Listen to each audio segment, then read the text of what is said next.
Hi. Hey, how's it going? Good. Can you hear me?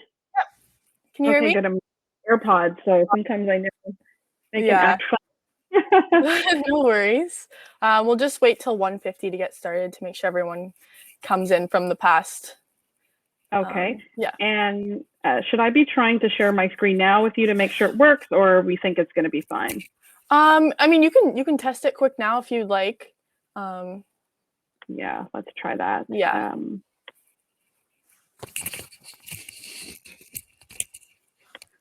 I actually don't even see my document in any of these tabs. Application window, entire screen. Hold on.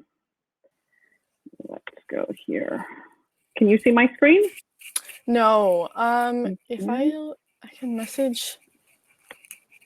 I thought I saw it as I was toggling back to you, but maybe I have to be out of the full screen mode.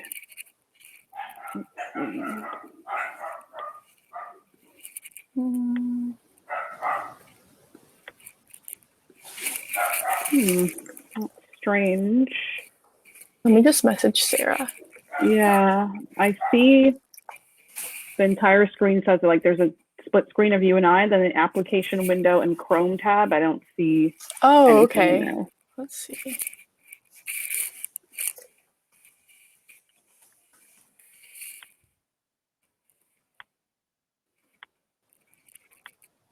I'm gonna try it one more time, just because Okay. it was at full screen, and I was wondering if maybe it's hiding because it was nope.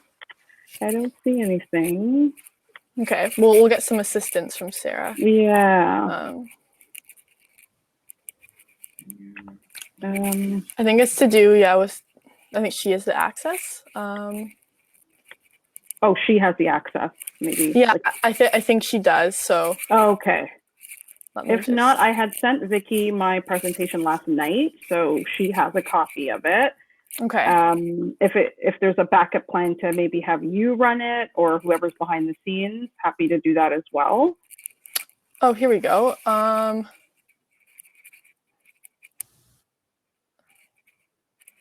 If you click share screen, you need to have the application window open. Yes. And I just see you and I in a split screen. I don't like in one window in a split screen. I don't see my documents, and the document I have is a PDF. Okay, I'll just tell her she can share it for you. Yeah, because I don't see it. Yeah. Unless I could shut it down again. Hold on, let me quit Adobe. Isn't this Chrome right here? So open the, like send myself an email maybe. So new tab. And then it's here in my, it's here.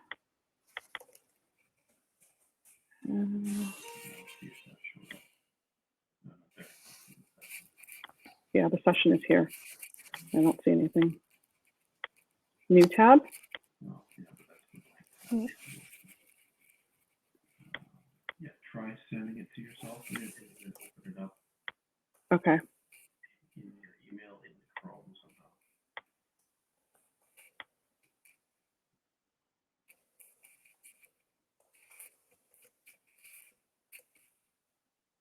I sent it to Vicky last night, so it's already in my email. Yeah, and Sarah said that she could share it for you, but I'm not sure where. Here. I'm just talking to my husband for a second. Okay. So just open it right now from this.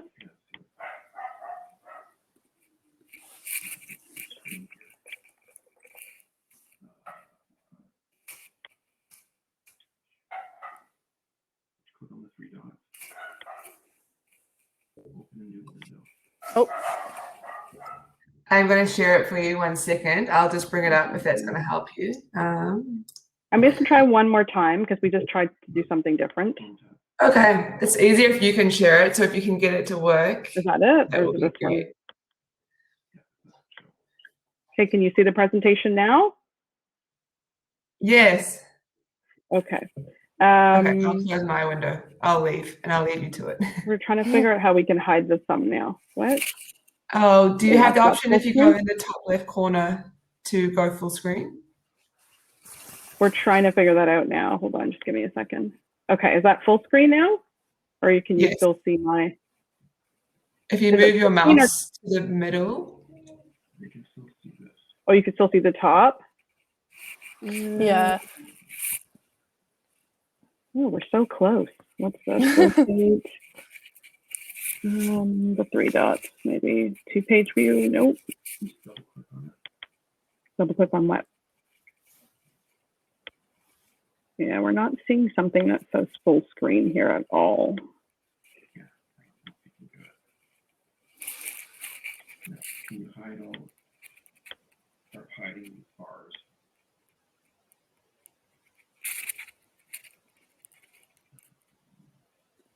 Seems like it's already in full screen. There's gonna be a way to hide all those bars. I don't know how to do that.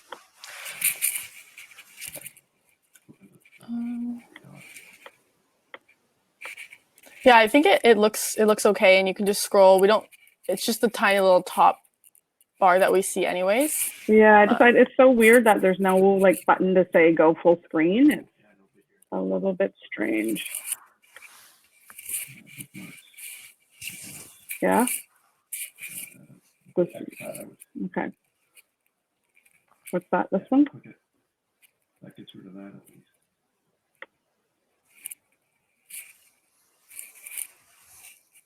That's as good as we're gonna get it.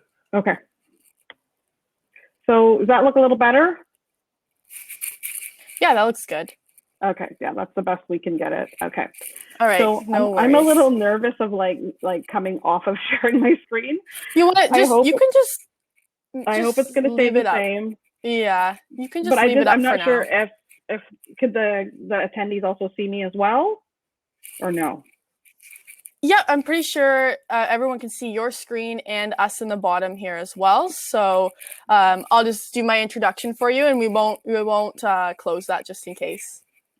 Okay. All right. Okay. So Perfect. Sorry. Yep. All right. So welcome to the second speaker session of the afternoon. My name is Emily Sluis, and I'm a member of the Western Mustangs track and field team. This session will last about 40 minutes, and speakers will take a break at 15 minutes to answer a few questions and then return to their presentation, and we'll conclude with a few more questions. I encourage the use of the chat function to generate conversations and questions. This is how you will communicate. Only presenters and moderators will have access to the audio and visual components, so please use the chat function, ensuring session chat is selected to communicate and ask questions throughout the sessions. I am pleased to introduce Ainka Jess, who will be speaking about women in sport entrepreneurship. Ainka is an entrepreneur, activist, and the founder of She's for Sports, an organization giving women in sports a platform to have their voices heard. Since founding She's for Sports in 2016, the community has grown over 5,000 individuals and has hosted 9 events. In addition, She's for Sports has hosted 2 digital series. One of these was Toronto's first all-female hockey panel, and the other was a virtual panel on anti-Black racism in sports that was featured in the New York Times. She has been featured in the media, including City News, CBC Radio, Sportsnet.ca, and SiriusXM. In 2020, Ainka became a recipient of the WXN Canada's Most Powerful Women Top 100 Awards. During her time with us here today, Ainka will be talking about women in sports entrepreneurship. We now welcome Ainka Jess. Ainka, the floor is yours. Thanks so much for that warm welcome, and I hope everybody's enjoying the conference so far.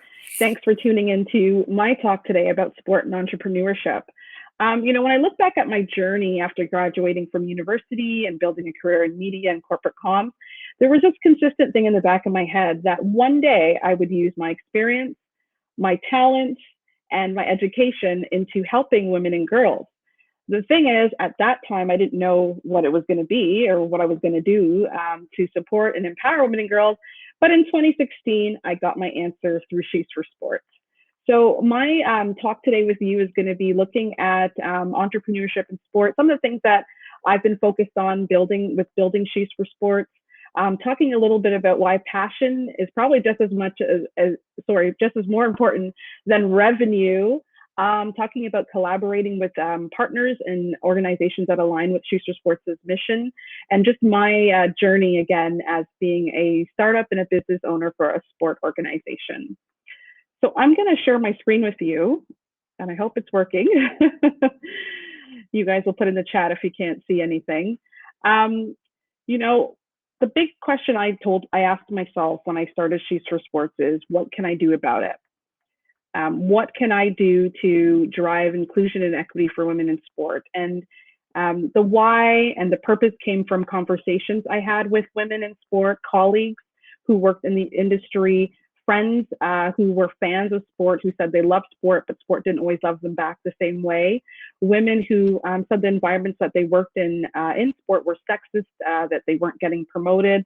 And also diverse communities and people that I know that just said they didn't see well, holistic, rounded diversity when it comes to sport media. Because as we know, only 4% of sport media coverage features women. So after those conversations, I knew I had to do something about this, and I launched Schuster Sports. I had no financial backing. I had no team. I had no big advertising campaign. I started out with a grassroots model. I set up some social media accounts.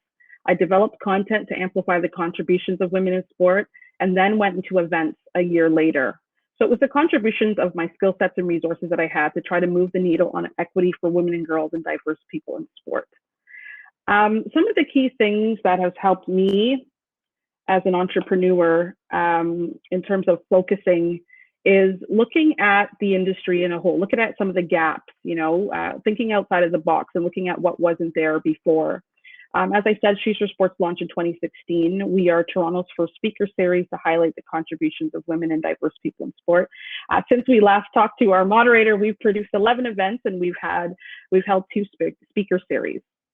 So again, as I said, some of the things that has helped me focus running the business and continuing to scale and expand in new and different ways is thinking outside of the box, building organically, focusing a little bit on passion and revenue, but more passion. And I'll talk a little bit about why that is a little bit later. And also the importance of collaborating with sports organizations and organizations that maybe don't have a sport portfolio, but they are aligned with supporting participation for women and girls in sport. So for the first, 10 minutes, I'll talk a little bit about thinking outside the box and building organically. And then after we come back from our break, I'll talk about passion, revenue, and collaborate, and how collaboration is key to growing your business. So thinking outside of the box. So speaker series and digital content and events that include people in sport isn't new, but the gaps that Schuster Sports saw was that, there was a lack of representation of women at different levels in sport. So athletes, people in the front office, LGBTQ plus athletes, those who are working in the sport industry who maybe are athletes who have different life experiences. I remember featured a woman who was in wheelchair basketball and she had spina bifida, and we wanted to tell her story. So we just saw that on mainstream sport media and content. We weren't seeing these different stories. We weren't seeing everybody telling their stories. We saw that there was underrepresented groups that didn't have the chance to be on a platform to share their story. So that's one way we thought outside of the box.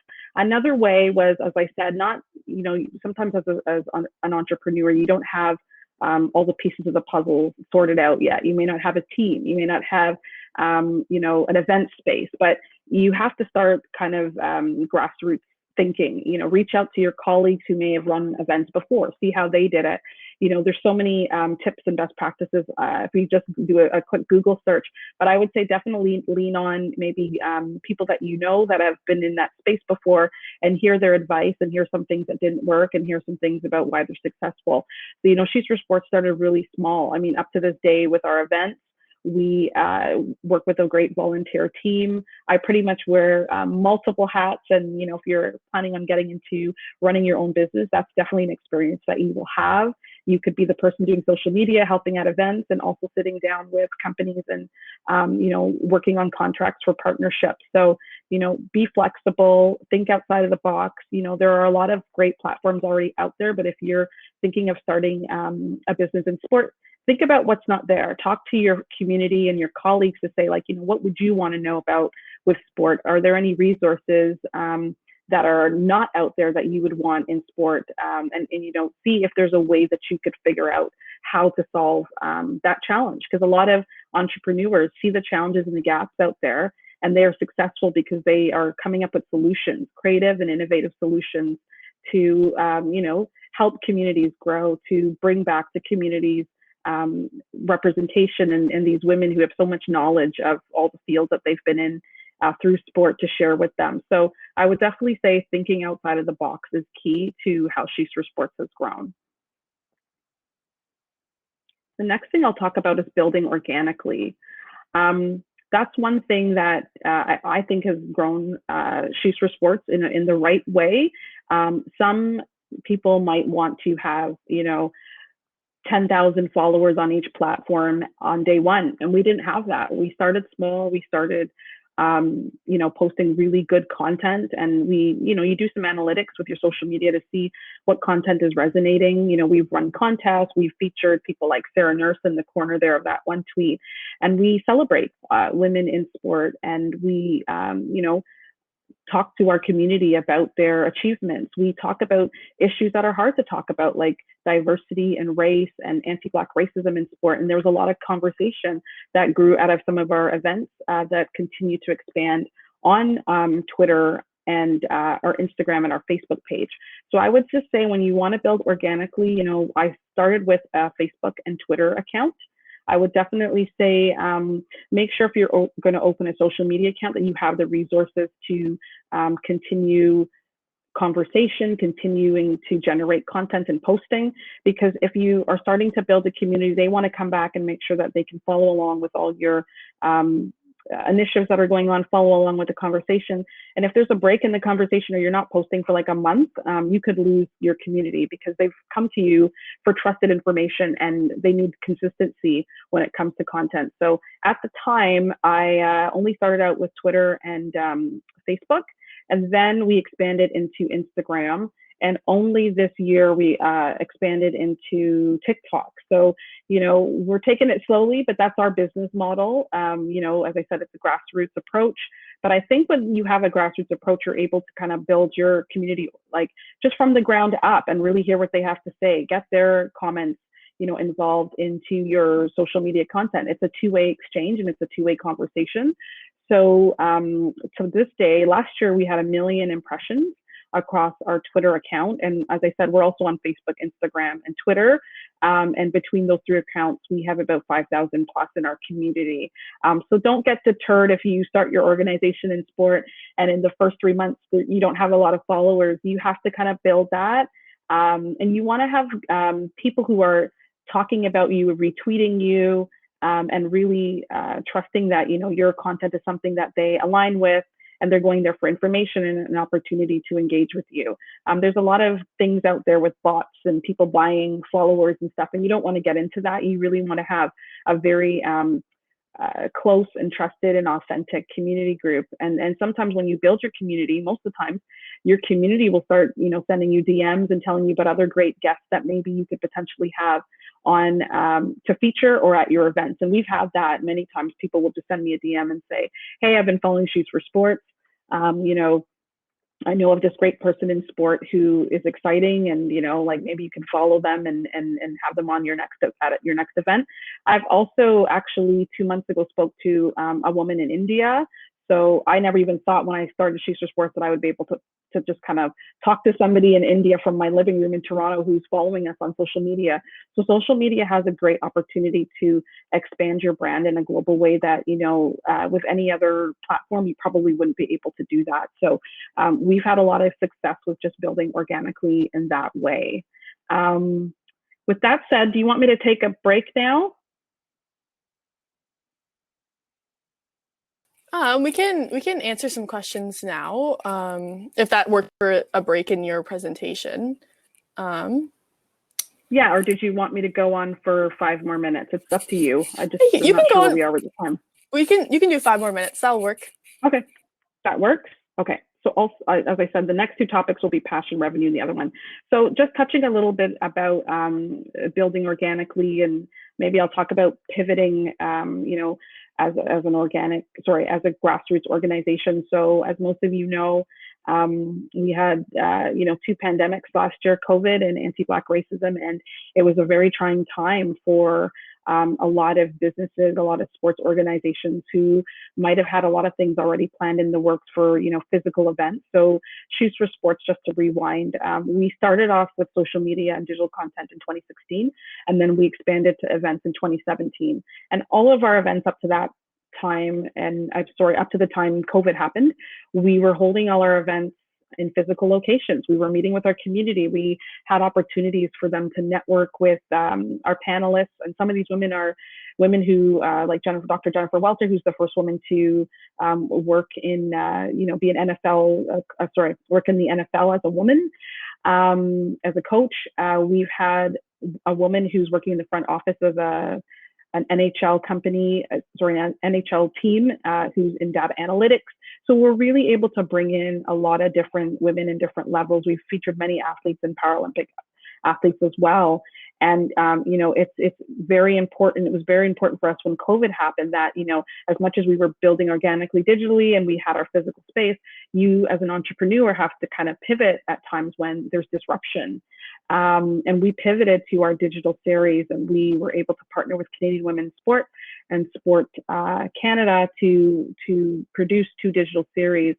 And I think we were successful in partnering with them because they also were following us on social media and through our events. So, as an entrepreneur who might be a startup and you're thinking, well, maybe a large company who's been around for 40 years, Canadian Women's Sport, and then Sport Canada, a federal organization for the government that's, trying to drive inclusion and equity in sport and participation for girls. You're thinking, well, maybe they wouldn't want to work with you, but we're starting to see a trend where large companies are wanting to work with small businesses because we already have that built-in and trusted community groups that they might be trying to look to connect with.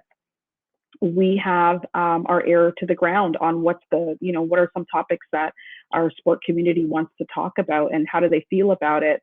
And also, I think we definitely have an aspect of creativity and innovation that sometimes large companies and government-based companies, they may not have that flexibility to be as creative and innovative, based just on their setup and their model. So, it was a great opportunity to bring in these large companies to work with them on producing our digital series. So we stopped hosting our events. And, as an entrepreneur, you really have to think fast. I know when COVID happened, I didn't even take a breath to think about what I was going to do. It was just, I had so much passion for connecting women with role models in the industry, bringing topics to light like pay equity in sport, growing the pipeline for women in sport and keeping girls in sport. And I really am passionate about all those conversations. So really, in my mind, it was, what could we do as a small business to keep these conversations going, to feature these great women and talk about, their contributions, and also to be a part of that narrative that's changing the global and national conversation on women in sport. We still have a lot to do when it comes to changing culture and how people view women in sport, whether it's esports, whether it's women who are CEOs in sport, or women who are coaches. Unfortunately, with society, we're still in a place where we're trying to ask for equality with, being on the media or having, equal funding for things. I mean, we all saw the NCAA issue where somebody had posted a photo on social media about the locker room and the change room facilities for women and how it compared to men. We're still dealing with trolls online who think that women should go back to the kitchen and we shouldn't be playing sport. So Shoes for Sports, growing organically, has a great opportunity to help change that culture and change the narrative when it comes to women in sport. Awesome, that's great. So we will just open up to a few questions before we make our way back to your presentation. So we do have a question from Shannon, and she said, thank you for your discussion. When looking at moving into new content space, so like TikTok, how do you go about recognizing a gap in terms of your target market to grow your network? That's a really good question because I've spoke to different colleagues who run their own businesses, and even friends who work in the corporate comm space, because that's where I work in. And a lot of people right now are kind of hesitant as to should they use TikTok, should they not use it. And I think it's really good to get a good understanding as to what your reason is to expanding to that platform. What other content can you share? So we've just launched our TikTok very recently. I think we have 2 videos posted up there. And the reason why I wanted to launch it was that I wanted to kind of figure out how we could be creative in using some of our content in other ways and also reaching different audiences. Our target group is women 25 to 44. If we look across our social media accounts as to who's following us and who's engaging with us. But not to say that I've noticed at our events, we've had women and diverse people who are just starting out in college or university, and they're probably 19 to 21 who want to get into sport management or sport media. So, we do have younger demographics, and we sometimes have older demographics who show up to support their panelists. We've had men come to our event. We have men coming to our event. So for us going to TikTok, it's just looking at, can we reach another audience, or can we kind of go in a place where some of our audience members who are organically on our other social accounts, reach them there as well. So that was kind of the decision as to why we opened up our TikTok account. And going back to kind of finding out what the purpose and reason is, like some people, that I've spoken to think that TikTok is only for people to post videos of people dancing and having, lots of memes and stuff like that, and doing those challenges. And those are great, but if you don't feel like that's a fit for your brand, I would say use TikTok as an informational tool. An example I would give is that we posted a TikTok video about wearing masks. Hashtag wear a mask. We know we're still in the pandemic, and there's still a lot of marketing going on to educate people that we still should be wearing a mask. And, it tied into our shop, shop shoesforsports.com. We have a space there where we're selling our masks.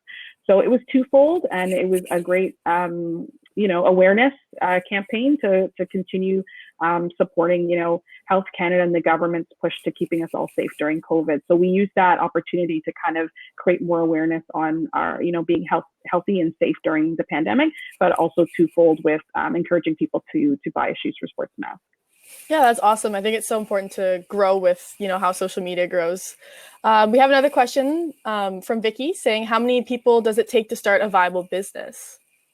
That's a really good question. And, in my next slides, I'll talk about different business models. So for us, we've got a grassroots organic model, bootstrapping, and bootstrapping meaning using as a founder, using my own funds to kind of get the business going. And then we have a hybrid model where we work with companies and organizations to collaborate via a partnership. And when you have a partnership, you'll have to kind of come up with a contract and make sure that the company is getting, what they need to get out of this relationship or opportunity, and so is your organization. So that's our model, but there's a lot of other models out there. There's a lot of people that have businesses that might have angel investors, meaning you've got people that are going to fund your company, but they're looking for their money back, once you've contractually said when you will be paying them back. There are companies I know or colleagues I know who have friends and families investing in their businesses. So you'll have to kind of figure out what your own business model is going to be. One size doesn't fit all. I'm also still full-time working in corporate communications. So there you'll find some business owners who have a full-time job in another sector, and then they're running their business, evenings, lunches, and weekends. And you'll have some people that have been, working at their passion project or their entrepreneurial effort for 10 years, and then they decide to quit their full-time job and jump into that. So I would say, you have to kind of choose what's comfortable for you, look at your resources, look at your finances, and make the best decision. Totally. That makes a lot of sense. So we'll answer one more, and then we'll get back to your presentation. This one's from Caroline. It says, hi, Ainka. You're doing so many great things. What's been one of your favorite experiences in creating Shoes for Sports? My favorite experience is having a company call me to ask me if I knew of any women who were looking for a full-time job to become a basketball analyst. I've also got other organizations, sending me job postings because they want to make sure their pipeline of, resumes they're getting are diverse. So this one company in particular, I emailed them back. I sent them 4 names of women who have been guests on our Shoes for Sports platforms, women who we have good relationships with, and also sent them an email to say, there's a company looking for a role. Are you interested? And after submitting their names, the company chose one woman and she got the job. If you had told me when I launched this organization in 2016, we were focusing on digital content and events. If you had told me that I would be also advocating and, being in a space where companies are trusting Shoes for Sports to know that we are going to be able to support their initiatives to grow the pipeline of women in sport, I wouldn't have said that I would have known that. But, we are shifting, expanding in so many different great ways to be advocates for women and diverse people in sport. And if I could help somebody get a full-time job, we're just kind of helping with that equity when it comes to seeing women in sport. So that's kind of my favorite moment right now. And what you're doing is so important. So open the floor back up to you to continue your presentation now. Okay. And can you still see my slides? Yep, you're all good. Okay, good. So I'm going to talk a little bit about passion and revenue. And some people might think that they have no connection, but they actually do. As an entrepreneur, the most important question you can ask yourself monthly, some people it's weekly, is why am I doing what I'm doing? You have to know your why. This will ground you and get you through the days when you have to make tough business decisions or when your motivation isn't as high as it was when you first started the business. Being passionate about Shoes for Sports has guided me to continue seeking out new ways to grow our community, develop initiatives for other groups that are underrepresented in sport, and pivoting, as I talked about earlier during COVID, to digital series and virtual interviews. Sometimes people will go into running a business just to make money, and I'm not saying that money is a bad thing. Money is great, but if making money is your only focus or reason of running your business, then you will face many challenges, many more challenges than adding passion to the mix. Entrepreneurs do what they do when there's no money in their budget, because what they do is about having a larger purpose. The money will come and you have to be patient. Shoes for Sports really didn't start making money until 2020. And you have to be able to support your passion. You are your first investor. It's not every example or every experience that you're going to get tons of people wanting to invest in your product. You have to kind of invest in yourself and your product first before sometimes things take off. You have to listen to your community and find out what their wants and needs are. Think about your end user and their experience. When you put out a great product and get your services in a place where it's a well-oiled machine, and also add to the recipe being authentic, then the revenue will follow. And I stress this because sometimes I'll speak at events and people will ask me questions after, like, how can I make money? It doesn't work that way. As I said, thinking about the challenges and the gaps that are out there in sport, what can you do about it? Add some thinking outside of the box and trying to be a little bit more innovative, building organically and going through the process. The entrepreneurs go through so many feelings. I was listening to a conference the other day and I heard an entrepreneur say that being an entrepreneur is like waking up every morning and feeling like you're having a near-death experience.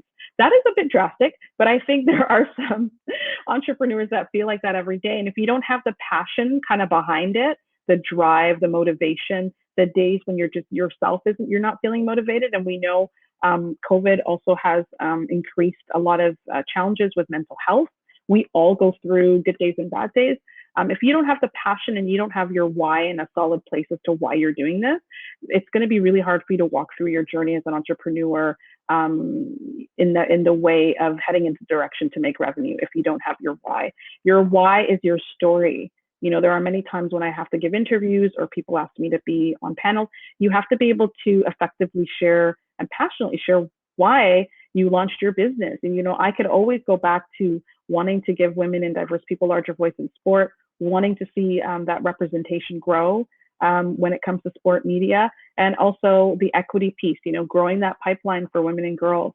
We're often hearing, if you can't see it, you can't be it. And we need to visually see women on the sides of bus advertisements. We need to see them get equal pay when they have conferences, just the same sponsorships as men are getting, the same resources.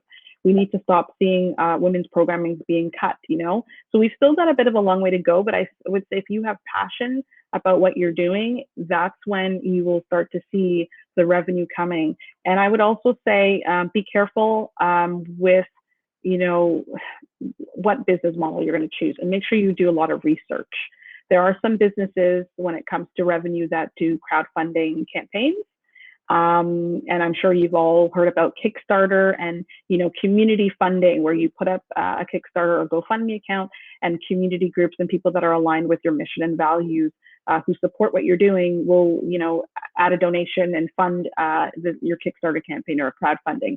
That's one way I've seen people do things, and that works for some people, and it doesn't work for some people. You have to do your research, as I said, to see if you want to have investors. At a point, do you want to give away equity in your company? Meaning, if an investor wanted to invest, and are you comfortable with giving 40% of your company away? What does that mean to you? So I would say do a lot of research. I was also on another conference with a woman named Arlen Hamilton. If you want to Google her, she's a serial investor. She was also giving the advice on this conference that I was tuning into, that you should bootstrap as long as you can.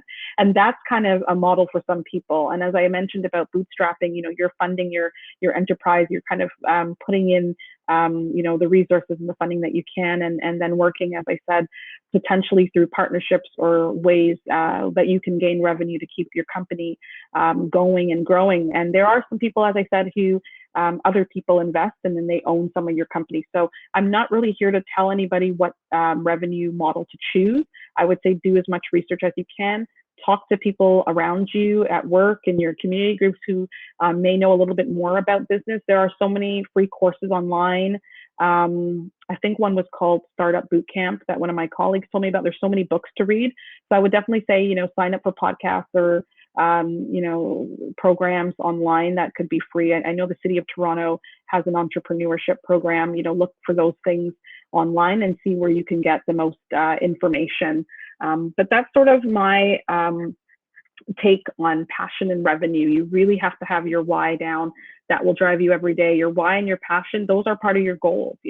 Growing your community groups, growing your clients is a goal, growing your revenue is a goal, but passion will drive you, far beyond any of those other KPIs. And the other thing I would say is, be innovative and flexible, with your business. Once you've got a well-oiled machine going in terms of the products and services that you put out, be flexible to doing some research and being open to trying other ways to expand your revenue. As I noted earlier, we just started our She'sYourSports.com shop. Right now, we are only selling face masks, but who knows? I'm flexible and I'm open. There might be some other opportunities to expand on our e-commerce priorities. So just be open, have some patience, but really, make sure your passion is driving you. Next thing I'll talk about is collaboration is key. It's very important for She's for Sports. We've partnered with the Raptors 905 and the Raptors organization. We've partnered with the GXS Lab, which is the Global Experiential Sport Lab at Ryerson. So, check these organizations out. And also Canadian Women in Sport, as I mentioned before, in Sport Canada.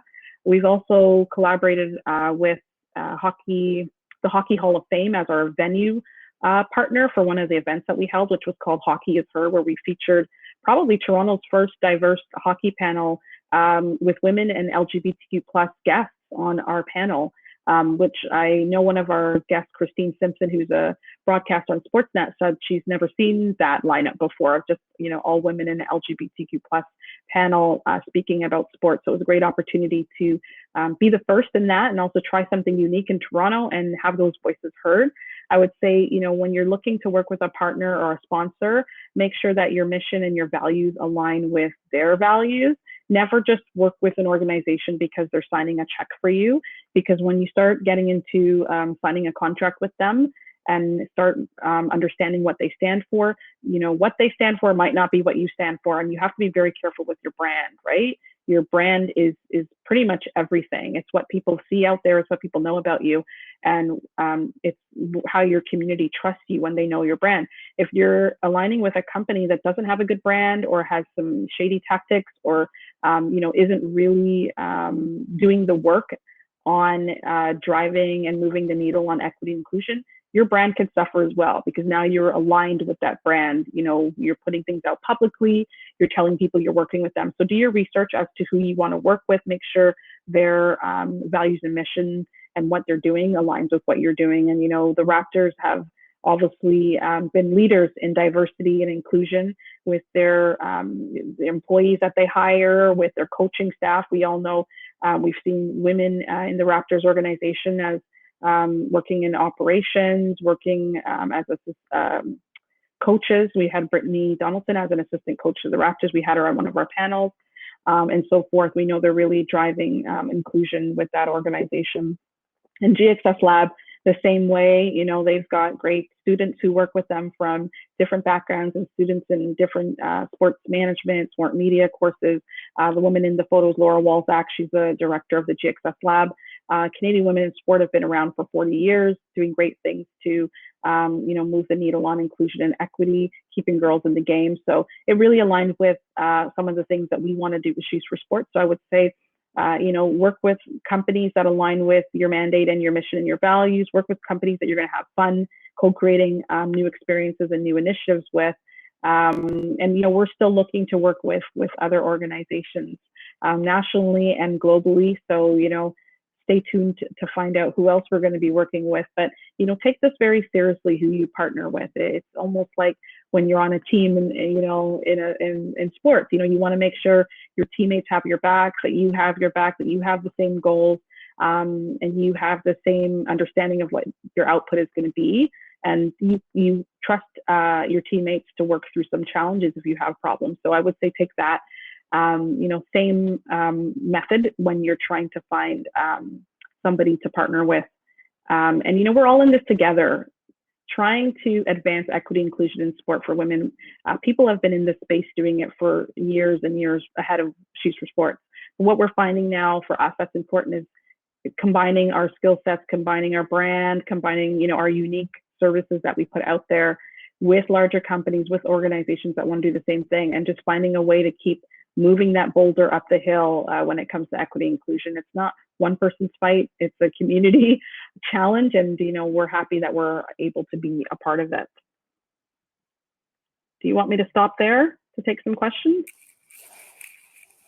Yeah, let's answer a few more questions.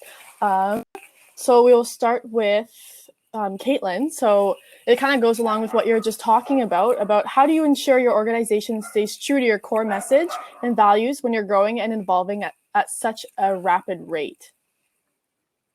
Sorry, can you read that one more time? I didn't hear the end of it. Yeah, so how do you ensure your organization stays true to your core values and message when you're growing and evolving at such a rapid rate? I would say that, that's why I was saying always go back every month and ask yourself what your why is. Why are you still doing this? What is your passion or your motivation? I would say be very clear and consistent in your messaging on social media or your flyers, or if you're sending an organization a briefing or overview document about who you are. I would say, sit down and really understand your purpose and your mission and what you set out to do, and stick to your messaging and be consistent with that. Be consistent with who you decide to participate with. I can honestly say I've had a few people ask to do things with Shoes for Sports, and I clearly remember one woman, actually two people, that I said no to because after I spoke to them and, have these informational calls. Sometimes we get emails and we get very excited when it's a big company or somebody saying great things, or they've got 2 million followers, but have these informational conversations, phone calls, so you can really ask the questions you need to ask. Do as much research as you can so that what you're walking into when you do pick up the phone to talk to somebody. So for us, it's just remaining consistent with what we do. I always try to find the best voices to sit on our panels, unique voices, people who I haven't seen, or I've noticed specific underrepresented groups not giving the opportunity to speak in sport media, having different perspectives. I can honestly say one of our most interesting events was when we did a panel on mental health, and I was able to find a woman who works for a Toronto Indigenous Center, and she was talking about Indigenous practices when it comes to mental health and knowledge sharing. And she was a knowledge keeper, a knowledge learner, and just, how do Indigenous athletes or Indigenous communities process mental health? And she was talking about, talking to elders and having, different ceremonies, and, that enlightened all of us. So I think with Shoes for Sports, we're also looking to include voices that can educate us. we all have biases. And I think the more voices you have from unique community groups, whether they're religious faith or people who are from LGBTQ plus communities, people who've had a disability or, had a unique experience growing up, I think that's the best way you can, share content and information with people. It's all about intersectionality. So I think that's what's kept us relevant and has kept us on brand, and has kept us consistent with our methods, why our purpose and why we're there, because we're able to stick to our purpose of, amplifying the voices of diverse women and people in sport, but also find new ways to do that. So that's kind of what's kept us, on a straight line, I guess. Awesome. We have another question here that says, have you found the diversification of your platforms have attracted demographics or other groups that you wouldn't have thought? Yeah, as I said, we've featured various Indigenous athletes and people in sport. I think, we're definitely building out on that community group. I would say global community is very important too. A woman from India contacted me, said, I've been following One Shoes for Sport, sent me an email, and then a few weeks later, we were able to set up a Zoom call. So that's a group that I just, when you start a business, you want to hope you're reaching people, but that really validated to me that I am reaching people and reaching women around the world. I believe India is probably 7,000 miles plus away from Toronto, Canada. So, for me to be able to reach somebody that far is humbling, but it showed me how important this work is. So yes, we are reaching people globally, which is important, and also supporting these women. Some women have started maybe smaller initiatives or networking sport groups in their countries, but they're wanting to look at us from Canada as to how we were able to do it. And how I was able to do it based on, my grassroots model and being a small business. So it is very interesting that you can reach different audiences and different groups through digital content and through being online. And you just never know who you're reaching. So yeah, we've been able to expand, I would say, on the global side. And just, I mentioned earlier, I've noticed sometimes younger women and diverse people coming to our events to hear from these women who work across the sports landscape to get their experience. And some of them are new to the country. I know there was a woman that was from Brazil that came to one of our last on-site events, and she had was working in sport in Brazil at the time before she moved to Canada, and she's there. So sometimes we are hearing from people who are new to the country, women who might be younger who are thinking of taking sport management or sport media, and then our global community who we're able to connect with online. Awesome. And we'll just end with one final question here from Jacqueline. It says, what are some lessons you learned as growing your business that could help other entrepreneurs with overcoming obstacles and challenges? I would say just be patient. I would say ask a lot of questions. If you have friends that work in business or they've started their own company, I would say sign up for newsletters and podcasts. I've been trying to listen to some podcasts that align with businesses and founders and how that works. I've attended a lot of virtual conferences. So I would say just educate yourself. That has helped me. That's a lesson I've learned. I think one lesson I learned very early in terms of event planning was at our first event. I tried to source a few vendors to see if we could hold our event at their space. And I found one. I think I could have done a little bit more research. I think I was just kind of, the pressure of just starting and hosting your first event is immense, but it gets easier after that. So I ended up hosting my event at this really nice swanky place downtown, and I accepted the first offer that they said to rent the venue was. And when I spoke to my friends later, they were like, you should have bargained. You're a new organization, you're a startup, maybe you could have helped them with some advertising. So there's just different ways to offer an in-kind sort of sponsorship or partnership where you're giving an organization something, but it's not a financial transaction.